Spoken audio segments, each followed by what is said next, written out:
नमस्कार मंडळी, पूर्णब्रह्ममध्ये मी अंजली तुमचं मनापासून स्वागत करते। मंडळी, मागे मी धामापूरला गेलेले माहेरी आणि तिथे गोड्या पाण्यातील कोळंबी कशी पकडतात याबाबतचा व्हिडिओ मी अगोदर अपलोड केलेला आहे आणि त्यामध्ये मी म्हटलं होतं की ते मी कसे शिजवले आणि कसे साफ केले वगैरे सगळं मी पुढच्या व्हिडिओमध्ये दाखवेन। तर झालं असं की तिकडून आले आणि व्हिडिओ एडिट करणं रेकॉर्ड करणं सगळं राहूनच गेलं कारण बाप्पा यायचे होते। तर त्याच्यामुळे हा खूप लेट पोस्ट करते आहे, त्याच्याबद्दल क्षमस्व। तर आजच्या व्हिडिओमध्ये आपण बघणार आहोत ही कोळंबी आपण कशी शिजवणार आहोत। त्याच्यासाठी पहिल्यांदा आधी ती मी साफ करून घेते। जनरली आपण काय करतो, कोळंबी अशी साफ करतो आणि समुद्रातली जर कोळंबी असेल तर ती साल काढून साफ केली जाते। तर इथे ही जी कोळंबी आहे ह्याचं साल काढायचं नाहीये, हे साल जे आहे त्या सालासकट ही शिजवायची असते आणि जेव्हा आपण शिजल्यानंतर ही खाणार तेव्हा ती साल सोलून खायची। तर ती साफ करण्यासाठीची एक आयडिया मी तुम्हाला दाखवते। बघा, हाताने साफ करत असताना समोरचे त्याचे जे टोकं आहेत ती लागतात, आपल्याला टोचतात आणि वेळ पण खूप लागतो। तर या पद्धतीने जर कात्री घेऊन आपण अशा पद्धतीने कोळंबी साफ केली तर ती पटपट होते। समुद्रातली कोळंबी जी आहे ती मात्र आपल्याला पूर्ण सोलून त्याच्या पाठीमध्ये असलेला दोरा जो असतो तो काढून साफ करावी लागते। या कोळंबीमध्ये अशा प्रकारचा दोरा नसतो, तर त्याच्यामुळे ही अशीच सालासकटच शिजवायची आहे आणि या पद्धतीने ती साफ करायची आहे। खात असताना ही सालं सोलून कोळंबी खायची। तर या पद्धतीने बघा सगळी कोळंबी मी साफ करून घेतलेली आहे। धुवून घेते स्वच्छ आणि थोड्या वेळासाठी याला असंच बाजूला ठेवून देणार आहे आणि तयारी करणार आहे कशाची, तर याच्यासाठी लागणाऱ्या वाटणाची। वाटण जे आहे ते जे आपण वाटण बनवतो जेव्हा आपण समुद्रातली कोळंबी आणतो खाऱ्या पाण्यातली तेव्हा बघा म्हणजे आपण वाटण बनवतो ते भाजण्याचं वाटण असतं। म्हणजे आपण कांदा खोबरं भाजून जसं चिकनला आपण वाटण बनवतो त्या पद्धतीने वाटण बनवतो।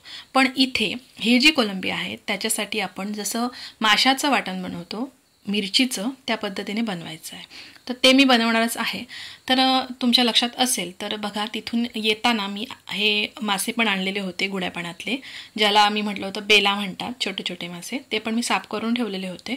तर त्याला मीठ आणि हे जे आगळ जो आहे आमच्याकडचा तो आम्ही लावून ठेवते असा, आणि हे मी फक्त फ्राय करणार आहे। तर ह्याला असंच ठेवून देऊया मॅरिनेट करण्यासाठी। आणि आता हे बनवूया वाटण। कांदा, लसूण, धणे, मिरची सुकी आणि खोबरं आणि याच्यामध्ये मी थोडीशी हळद घालणार आहे आणि हे आपलं वाटण रेडी होईल आपल्या कोळंबीसाठीचं। तोपर्यंत त्या अगोदर हे जे मासे आहेत जे कामे मालवणीत बेला म्हणतो ती मी भाजून घेणार आहे, तळून घेणार आहे। तर जसं मी म्हटलं होतं मागे की ही भज्यासारखी तळून डीप फ्राय करून छान लागतात।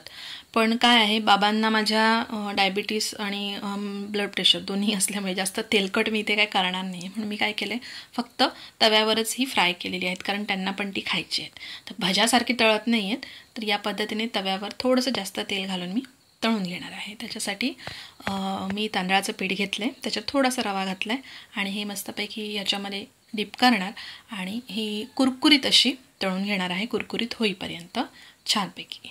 तर तोपर्यंत तुम्ही एक काम करा, पूर्ण ब्रह्मचे व्हिडिओ जर तुम्ही नेहमी पाहत असाल आणि तुम्हाला जर आवडत असतील तर त्यांना लाईक करा, शेअर करा आणि अशा छान छान व्हिडिओजसाठी तुम्ही स्वतः जर सबस्क्राईब केलं नसेल चॅनलला तर सबस्क्राईब करा आणि आपल्या ओळखीच्यांना मित्रमैत्रिणींना पण नक्की सांगा या चॅनलला सबस्क्राईब करण्यासाठी। तर अशा पद्धतीने बघा मी हे तळून घेते आहे। छान कुरकुरीत असे हे मस्त बेला नावाचे मासे मी ते तळून घेतलेत आणि आता मी बनवणार आहे कोळंबीची आमटी। तर त्याच्यासाठी मी फोडणी जी आहे ती करून घेते। कांद्याची फोडणी घालणार आहे, बारीक चिरलेला कांदा तेलामध्ये परतून घ्यायचा गुलाबी होईस्तोवर आणि त्याच्यामध्ये जे वाटण आपण बनवलेलं होतं मगाशी ते वाटण मी घालणार आहे।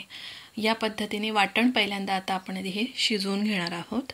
तर याच्यामध्ये चवीपुरतं मी मीठ घालेन, पाणी पुरेसं घालून ही वाटण जे आहे त्याची आमटी जी आहे पुरेशी पूर्ण मी शिजवून घेणार उकळी येईपर्यंत। आणि याच्यामध्ये मी आता घालते आहे कोकम, ज्याला आम्ही मालवणमध्ये सोला असा म्हणतो आणि माशाला आम्ही हे वापरतो। तर ते कोकम घातलं आहे आणि चवीपुरतं मीठ। तर मीठसुद्धा तुम्हाला वेगळं दिसेल बघा कारण मी आहे माहेरी आणि बाबांकडे मीठ आहे ते आहे सैंधव मीठ जे म्हणतात ते मीठ बाबा वापरतात, तर ते तब्येतीला चांगलं असतं असं म्हणतात।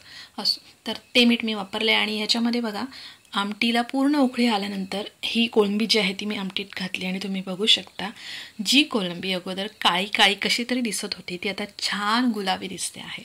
म्हणजेच गरम पाण्यात गेल्यानंतर आमटीत गेल्यानंतर तिचा रंग छान गुलाबी असा होतो। तर या पद्धतीने जेवण पूर्ण झालेलं आहे। भात वाढून घेते आहे मी आणि त्याच्यासोबत मस्तपैकी गोड्या पाण्यातली कोळंबी सालासकट असलेली. तर ही कोळंबी जी आहे ती खूप रेअर आहे. जर तुम्हाला मिळत असेल, जर कुठे उपलब्ध होत असेल तर नक्की खाऊन बघा आणि आवडली की नाही ते कमेंटमध्ये नक्की सांगा.